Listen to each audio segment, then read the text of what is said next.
comment accepter la guérison divine? Une grosseur est un démon. Chaque maladie est du diable. Dieu ne met pas la maladie sur ses enfants, c'est le diable qui le fait. Vous dites, mais le diable guérit aussi. Jésus a dit que non. Si Satan chasse Satan, son royaume est divisé. Dieu seul peut guérir. La médecine et les docteurs ne prétendent pas guérir. Les frères Maillot sont parmi les meilleurs. Ils disent, nous ne guérissons pas, nous ne faisons qu'assister la nature. Il n'y a qu'un seul guérisseur, Dieu. On peut recoudre votre main, mais on ne peut pas la guérir. Un dentiste peut arracher une dent, mais qui va guérir l'endroit? Un docteur peut enlever un appendice, mais qui va guérir la place? Dieu. La médecine ne fabrique pas des tissus, elle n'est qu'une aide. Un docteur peut remettre votre bras en place comme il l'a appris, mais il laisse Dieu le guérir. Toute guérison est de Dieu. Quand la vie du démon sort de ses grosseurs, les grosseurs meurent. Si la vie sortait de vous, vous mourriez. Mais votre corps est toujours là. N'importe quel corps se rétracte quand la vie est partie. Certains de vous, chasseurs ou bouchers ici, vous tuez un animal et vous le pesez. Le lendemain matin, vous le pesez à nouveau. Voyez alors combien il est plus léger. Puis laissez-le reposer 2 ou 3 jours et regardez combien il est plus lourd. Quand une grosseur meurt, le démon, lequel est une vie, sort de la tumeur, du cancer, de la cataracte. Chaque personne ici provient d'un germe et a développé des cellules. Ces cellules suivent la nature de la vie qui est en elles, formant ainsi l'homme. La cellule qui vient du chien fait un chien, de l'oiseau un oiseau. Le démon vient sous la forme d'une grosseur, mais pas obligatoirement, et commence à développer des cellules. Le cancer fabrique des cellules et grandit. Il a une vie. C'est pareil à vous qui viviez et vous développiez dans le ventre de votre mère. Mais cette vie-là n'est pas votre vie, c'est une vie différente. Vous avez la vie pour vivre. Ça, c'est une vie de mort. Elle n'a rien à faire en vous. Qui l'a mise là? Le diable. Le cancer, la tumeur viennent d'un germe. Vous aussi, vous venez d'un germe. La personne qui a la cataracte, quand l'esprit s'en va, elle dit « Je peux voir ». Le lendemain, elle voit encore mieux. Mais après environ 72 heures, la corruption s'y installe. Pour Jésus, les cellules ne se sont pas corrompues. Il est mort le vendredi après-midi et ressuscité le dimanche matin. David avait dit « Je ne laisserai pas son âme au séjour des morts, ni ne permettrai à mon sein de voir la corruption ». Ces cellules commencent à se diviser après 72 heures. Quand cela commence à enfler, la tumeur grossit et votre cœur doit purifier le flux de sang. Une dame est venue vers moi hier soir avec un gros cancer. Il était dans ses cheveux et recouvrait le dessus de sa tête. Je lui ai dit dans l'esprit qu'elle avait un cancer dans la tête et qu'il allait se détacher. Il s'est détaché et l'a ici dans un flacon d'alcool. Cette femme est-elle dans le bâtiment? Pourrait-elle se lever? Oui, voilà la dame debout là, avec le cancer dans l'alcool.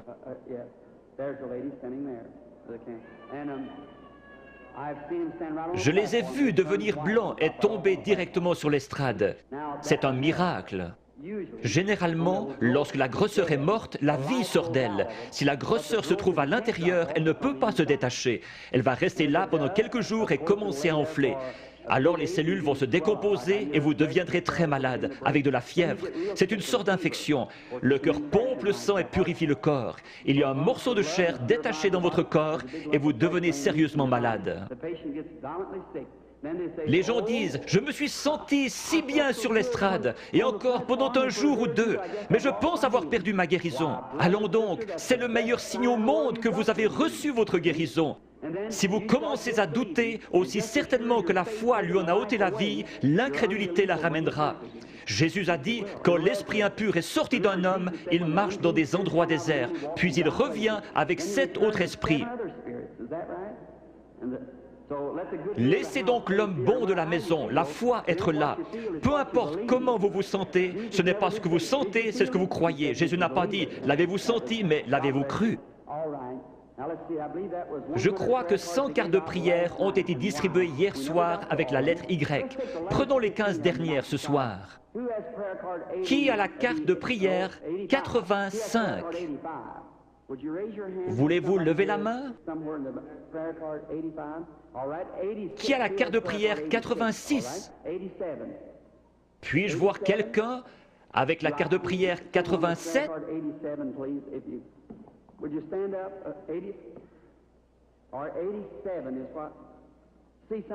Peut-être quelqu'un ne peut pas se lever, il est sur un brancard. Peut-être sont-ils sourds. Je le retrouve à mon bureau. Ils disent, eh bien, je m'y trouvais, et vous avez dit de là à là, et personne ne m'a aidé. Ou peut-être était-il sourd. 87, regardez la carte de votre voisin, il est peut-être sourd et ne peut entendre. Qui a la 88? Est-elle dans le bâtiment? Carte de prière 89?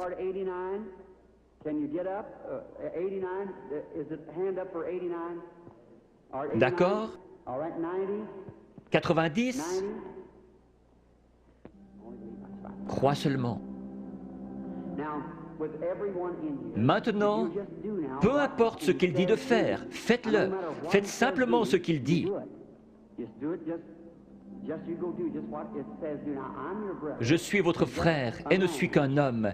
S'il veut bien venir prendre cette pauvre carcasse et laisser son Saint-Esprit agir à travers elle, alors vous verrez Jésus-Christ se manifester dans cet auditoire.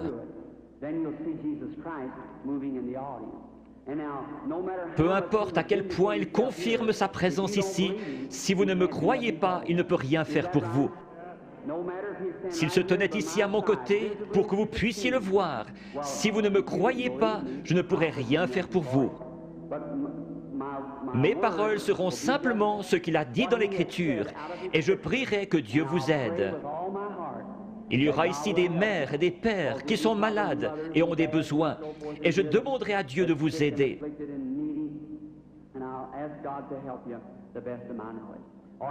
Formez la ligne par ici, sur la droite. Maintenant, inclinons la tête.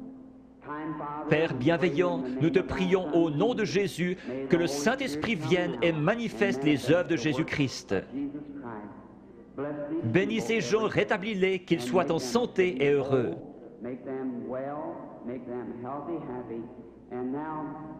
Père, tu connais la faiblesse de ton serviteur.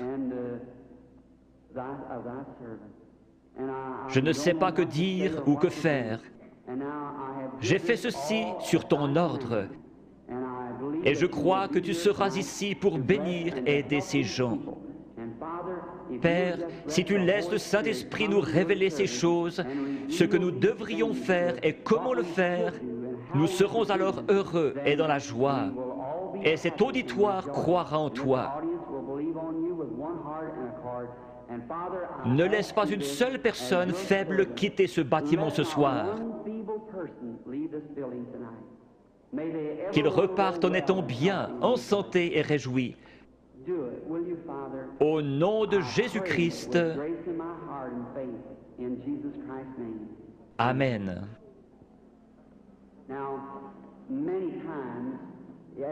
Quelqu'un peut-il déplacer ses projecteurs?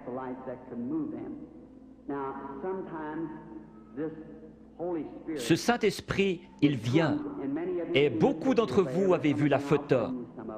Elle a été prise plusieurs fois et se trouve dans les livres. Vous en verrez une autre montrant où il s'est posé. Le photographe d'un journal a pris celle-là à Camden, Arkansas, mais elle n'a pas été authentifiée comme celle de l'American Association.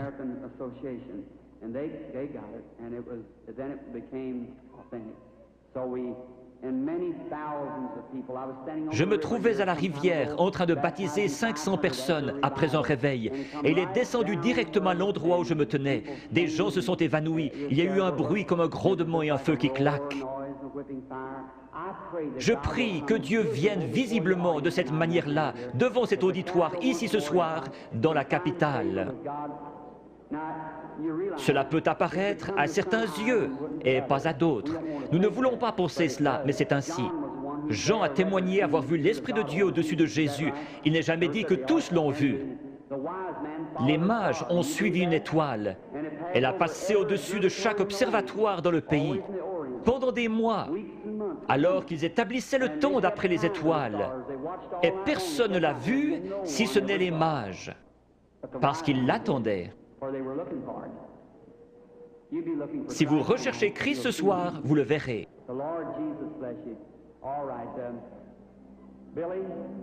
Billy, Paul, frère Moore, sont-ils tous en ligne, tous les 15?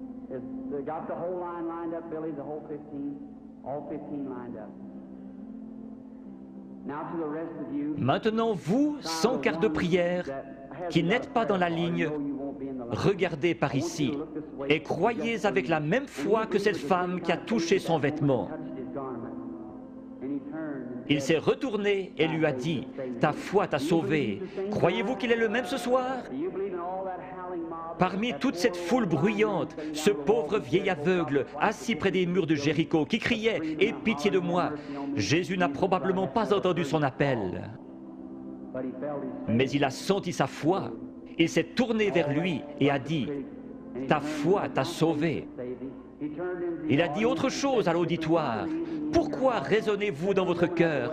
Il a dit à la femme au puits, « Va chercher ton mari. » Il a dit, « Je ne puis rien faire si le Père ne me le montre. »